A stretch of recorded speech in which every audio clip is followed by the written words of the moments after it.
कलयुग का अंधकार फैल चुका है। धर्म तेजी से मर रहा है और अधर्म ने पूरे संसार को अपने घेरे में ले लिया है। उसी अंधकार के बीच जन्म लेता है एक बालक, जिसके भीतर है धर्म का संरक्षण करने की शक्ति और अधर्म का संहार करने का संकल्प। ये कल्कि की कथा है, वो कथा जिसकी भविष्यवाणी महाभारत की रणभूमि पर की गई थी। यदा यदा ही धर्मस्य, कृष्ण के इस धरती से जाने के साथ ही कलयुग की शुरुआत हो चुकी थी।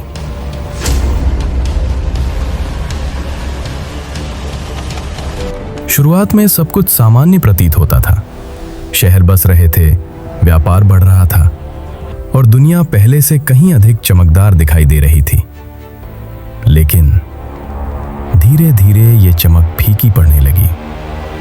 विज्ञान और साधन जो कभी इंसान की सुविधा के लिए बनाए गए थे, अब वही उसके लिए मुसीबत बनते जा रहे थे।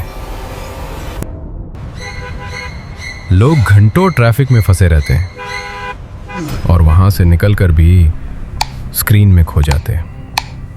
रिश्ते टूटने लगे, घर घर में कलह बढ़ने लगी, लोगों की बेहयाई की सीमाएं फैलने लगी। सड़कों पर लूटपाट, चोरी, मारपीट और हत्याएं आम हो गईं। जैसे जैसे कलयुग बढ़ता गया, वैसे वैसे आपदाएं भी बढ़ती चली गईं। कहीं सुनामी तो कहीं भूकंप। लाखों लोग अपनी जान गंवा रहे थे और जब इंसान प्राकृतिक आपदाओं से किसी तरह उभरता तो महामारियां उसे फिर निकल जाती। चारों ओर मौत का साया था और हर घर में मातम पसरा हुआ था। लोग डर के साए में जीने लगे। इस दौर में लोगों को लगा कि शायद यही कलयुग का अंत है। लेकिन ये तो केवल शुरुआत थी। धीरे धीरे दुनिया में एआई ने जन्म लिया। शुरुआत में सब बहुत खुश थे। रोबोट घर का काम संभालने से लेकर बाजार की खरीदारी तक सब करने लगे।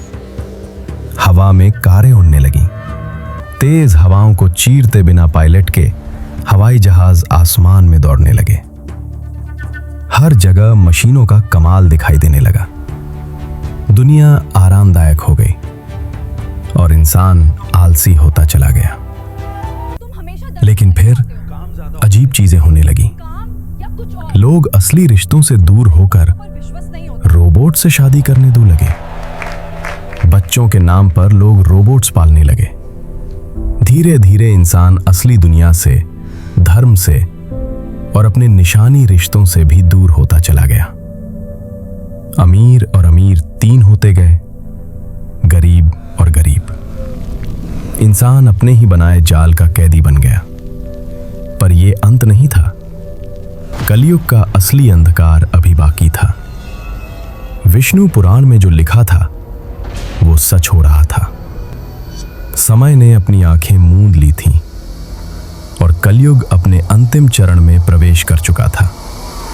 कलयुग का साया इतना भयानक था कि कंस, रावण और हिरण्यकश्यपु जैसी आत्माएं भी डर से कांप उठीं। प्रकृति ने इंसान से मानो मुंह मोड़ लिया था। हर ओर सूखा और संकट फैल चुका था। जब कभी वर्षा होती तो वो जीवन देने वाला जल नहीं बल्कि विनाश बनकर बरसती। कभी कभी सूरज और चांद कई कई दिनों तक आकाश से लुप्त हो जाते और जब सूरज निकलता तो उसकी किरणें इतनी तीव्र होती कि मनुष्य तड़प उठता। मनुष्य की स्थिति अब पशुओं से भी बदतर हो चुकी थी। भूख इतनी भयावह हो गई थी कि लोग अपने ही अस्तित्व की मर्यादा भूलने लगे। बाजारों में अन्न दुर्लभ हो चुका था। धरती पर नरक का अनुभव होने लगा था। समाज की नींव डगमगा चुकी थी। मनुष्य की आयु घटकर सिर्फ कुछ दशकों तक सिमट गई थी। मंदिरों में अब धर्म का मार्ग नहीं बल्कि अधर्म की शिक्षा दी जाने लगी। जो जितना अधर्मी था वही उतना धनी और शक्तिशाली बनता जा रहा था। गंगा, जो कभी लोगों के पाप धोती थी, आज स्वयं करुण प्रतीक्षा में बह रही थी। और तब आकाश में एक दिव्य वाणी गूंजी, जब जब इस धरती पर धर्म अपनी चरम सीमा पर पहुंचता है, तब तब मैं अवतार लेता हूं। कलयुग के घने अंधकार के बीच एक नई सुबह जन्म ले रही थी। शंभलदाव, जो अब भी शांति की गोद में बसा हुआ था, जहां कलयुग की छाया से दूर लोग अब भी नृत्य और संगीत में जीवन का उत्सव मना रहे थे। संगीत और नृत्य में लोग मग्न थे। उसी शांत वातावरण में रहते थे विष्णु यश और सुमति, भगवान विष्णु के अनन्य भक्त। उन्होंने अपना संपूर्ण जीवन धर्म, सेवा और भक्ति को समर्पित कर रखा था। एक प्रभात ऐसा आया जब विष्णु यश और सुमति गहरी निद्रा में लीन थे। तभी स्वयं भगवान विष्णु उनके सम्मुख प्रकट हुए। उनकी दिव्य वाणी गूंजी, तुम्हारे घर एक पुत्र का जन्म होगा। वो कलयुग का संहार करेगा और इस धरती को पुनः सत्य युग की रोशनी में ले आएगा। उस दिन के बाद से दंपत्ति ने अपना संपूर्ण जीवन साधना, भक्ति और आराधना में अर्पित कर दिया। दिन बीतते गए। पूजा पाठ, ध्यान और अनुष्ठान निरंतर चलते रहे। फिर वो दिव्य रात्रि आई। आकाश में नक्षत्र इतने अद्भुत थे कि चांद और सूरज एक साथ दिखाई दे रहे थे। उसी क्षण विष्णु यश अपने पुत्र की प्रतीक्षा में व्याकुल थे।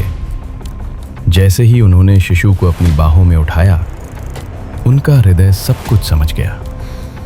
ये कोई साधारण शिशु नहीं था, ये स्वयं भगवान विष्णु का अवतार था, कल्कि अवतार। और उसी क्षण पूरी सृष्टि में आनंद की लहर दौड़ गई।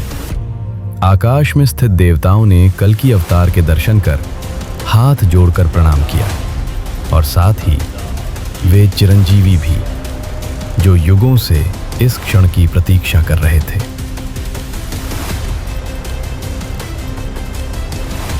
आज प्रभु के दर्शन पाकर उनका सदियों का इंतजार पूरा हुआ। समय बीतता गया और कल्कि धीरे धीरे बड़े होने लगे। कभी वे अपने पशु मित्रों के साथ खेलते दिखाई देते, तो कभी हंसते हंसते उन्हें अपने पीछे दौड़ाते। उनका बचपन हंसी, मासूमियत और चंचलता से भरा हुआ था, लेकिन हर दिन, हर श्वास मानो उन्हें ये एहसास दिलाती रहती थी कि उनका जन्म किसी साधारण उद्देश्य के लिए नहीं हुआ है। कलयुग के अंत और अधर्म के विनाश के लिए उन्हें साधना, अनुशासन और मार्गदर्शन की आवश्यकता थी। और तभी समय के आदेश पर एक एक कर चिरंजीवी उनके सम्मुख प्रकट होने लगे। हनुमान जी ने उन्हें भक्ति और अपार बल का वरदान दिया। परशुराम जी ने अस्त्र विद्या में निपुण कर उन्हें एक अद्वितीय योद्धा बनाया। अश्वत्थामा ने रणभूमि में धैर्य और सूझबूझ का पाठ पढ़ाया। विभीषण ने नीति और धर्म के मार्ग की दिशा दिखाई। कृपाचार्य ने शास्त्र और काल के गूढ़ ज्ञान से उन्हें परिचित कराया। ऋषि व्यास ने धर्म और शास्त्रों का गहन मर्म समझाया, और महाबली बलि ने त्याग और विनम्रता का अमर संदेश दिया। इन सातों चिरंजीवियों की शिक्षा और आशीर्वाद से कल्कि अब केवल एक बालक नहीं रहे, वे उभर चुके थे, भविष्य के धर्म संरक्षक और कलयुग के विनाशक के रूप में। अब महायुद्ध का समय आ चुका था